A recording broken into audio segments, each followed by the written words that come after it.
Assalamualaikum warahmatullahi wabarakatuh. Perkenalkan, nama saya Becky Anita Witrukmana dengan NIM 2202 Di sini saya akan memaparkan materi saya dengan judul Evaluasi Penilaian dan Kompensasi Pegawai.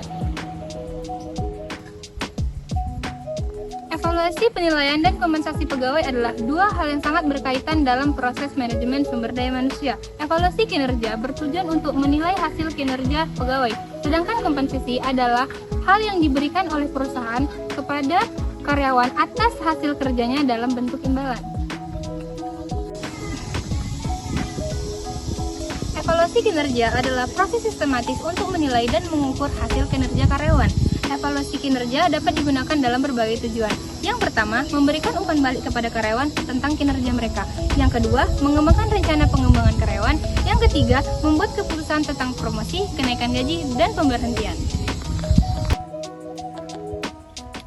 Proses evaluasi penilaian harus dilakukan dengan cermat dan efektif agar memberikan manfaat pada karyawan atau perusahaan. Ada beberapa tips untuk melakukan evaluasi penilaian. Yang pertama, fokus pada kinerja.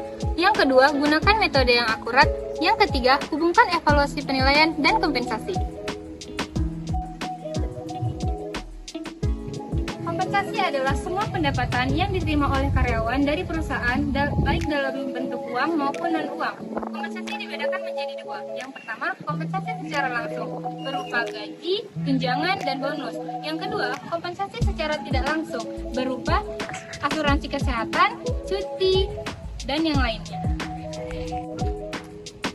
Kompensasi pegawai harus dilakukan secara cermat dan efektif untuk memberikan manfaat kepada karyawan dan perusahaan.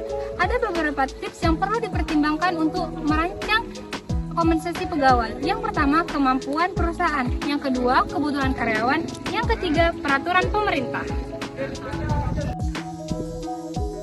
Evaluasi penilaian dan kompensasi pegawai adalah proses yang penting untuk memastikan bahwa karyawan diperlakukan secara adil dan seimbang. Dengan memahami dan melakukan proses ini, dengan cermat perusahaan dapat meningkatkan kinerja karyawan dan mencapai tujuannya. Baik, itulah materi yang bisa saya paparkan pada hari ini. Semoga bermanfaat bagi semuanya. Saya akhiri. Wassalamualaikum warahmatullahi wabarakatuh.